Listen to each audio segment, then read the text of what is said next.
Welcome to the Untrapped podcast, where we give motivational and inspirational tips about life, small business, wisdom, health, wealth, finance, relationships.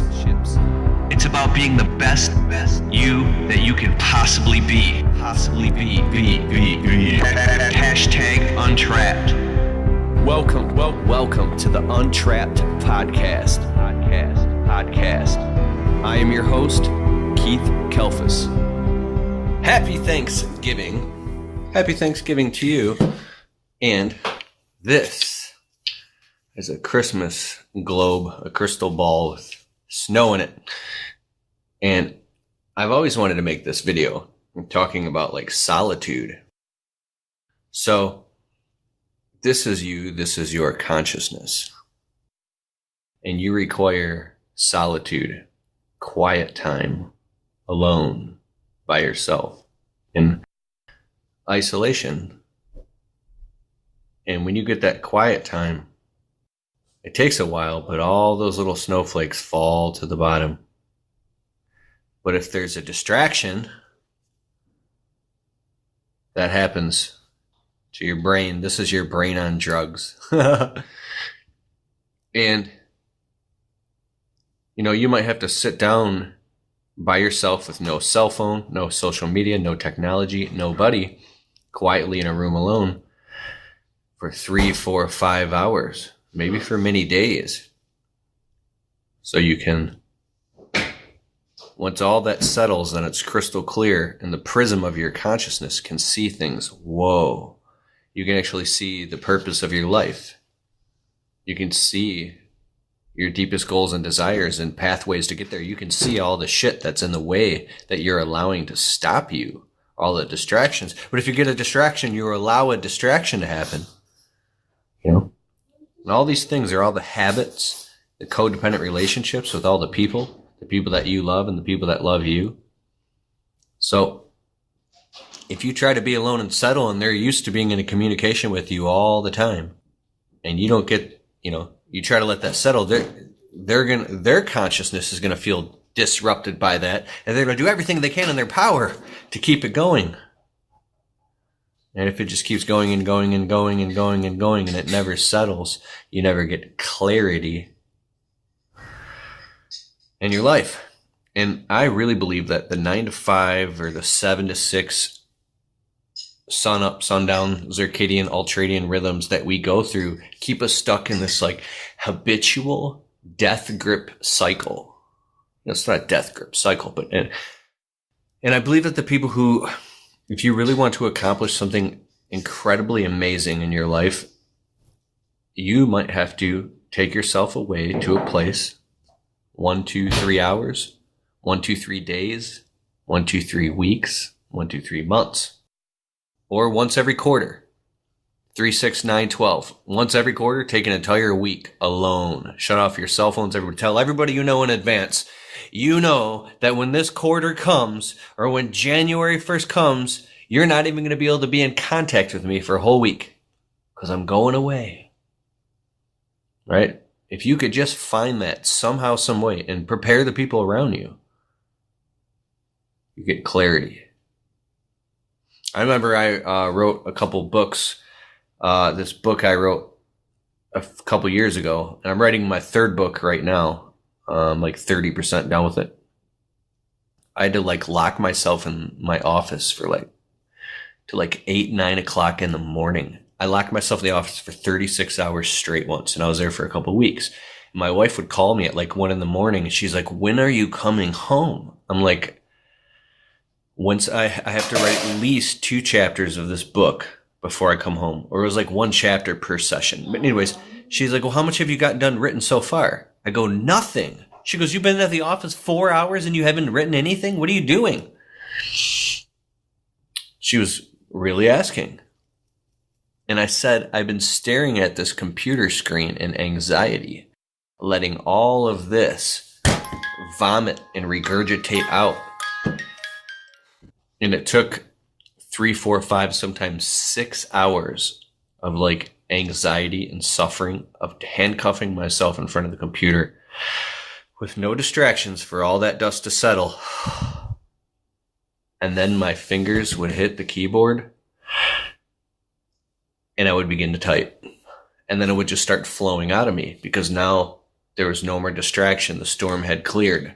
And we go through this repetitive cycle. To end this video with that point is, do you have a repetitive cycle that keeps distracting you over and over and over and over and over and over and over and over and over and over and over? And maybe you're the type of person it takes you eight hours so you can get into that state of stillness and consciousness so you could do your life's work, your best work, your deepest level of purpose, the things that are transformational to your life, to other people's lives, the things you've wanted to do your whole life. What are your passions and your goals and your dreams?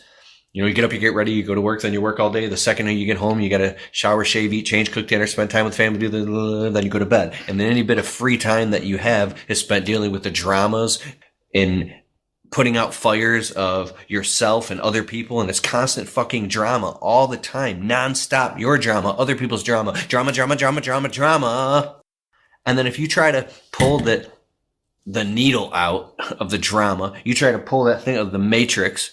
If you try to disconnect yourself from the matrix, and you're disconnecting yourself from, if you want to get into like gross, subtle, causal, astral frequencies, spiritualism, lines, levels, states, stages of consciousness. If you want to talk about sine waves in like the 0 point, you want to talk about different dimensions, densities of consciousness. If you're trying to get out of the third density into the fourth density of consciousness, or the Christ consciousness. Oh, that was Danny. The first step is to get rid of the destructive habits in your life. It could be drugs, alcohol. It could be fighting. It could be cigarettes. It could be any other type of bad thing. It could be unhealthy eating. Maybe you're addicted to fast food and sugar and pop and sweets and starches. And that's grounding you down into the third the third density, and you're in astral hell because you're stuck in this density, the density of the flesh, of the physical, and the habits of these demonic strongholds that are holding you back. And they're gripping you through your teeth, you're an animal, you're like a mammal. And I mean, you're eating fucking burgers and French fries, and then the fear in the meat, the GMO foods, everything that's holding you back. You have to divest yourself out of all that and go on a full body cleanse, a fast, a meditation where you don't eat nothing but raw fruits and vegetables and nuts and seeds and berries and pure filtered water with no fluoride. And it could take a long process. It could take many, many, many months to actually pluck all these things out. It could take spiritual surrender. I could talk about this shit forever. But I promise you, you can get to a place of beautiful tranquility, and your ego will resist it. It will feel like you're dying. You will actually start hallucinating. I'm no doctor, but you could actually start hallucinating that you have diseases and that you're dying, or you're manifesting illnesses, and you're going to leave this earth and pass on. And the fear will grip you like a death grip. And it's really ego death. It's the demonic egoic entity. It's the demon in the basement that is running and fleeing from the light of the prism of clear consciousness, because it hides in the dark. And everything you shine light on, when you shine light on the darkness, it flees and it runs. So you got to chase the devil down through the basement of the labyrinth with a flashlight and shine a flashlight on it, and it'll hide in a corner and try to squirm, and you force it down until it dissipates and becomes light.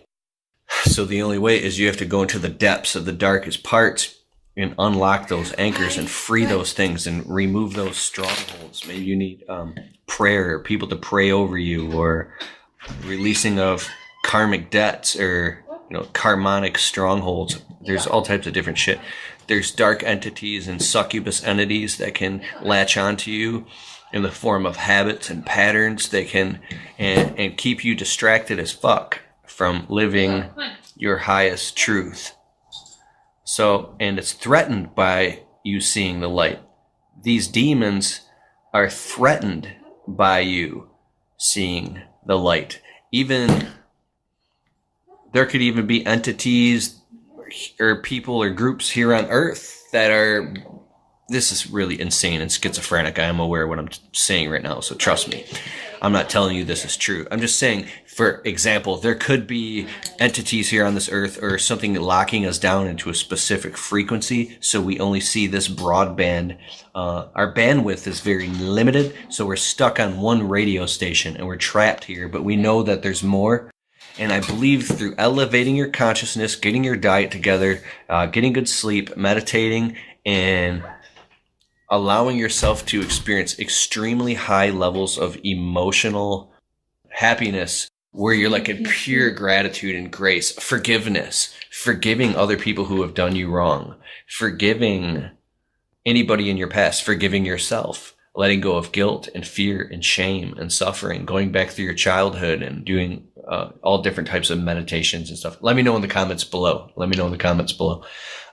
You can release all these anchors from your life of being like hooked up to chains and anvils down at the bottom of a black sea, and you can let those go and float to the top and rise up into the heavens above and become the most spiritually free, transformed person. And then the responsibility with that is that now you have to go in and, you don't have to, but you naturally would want to enlighten other people, right? All right. That's my insane analogy about this, my friend. Love you. Bye.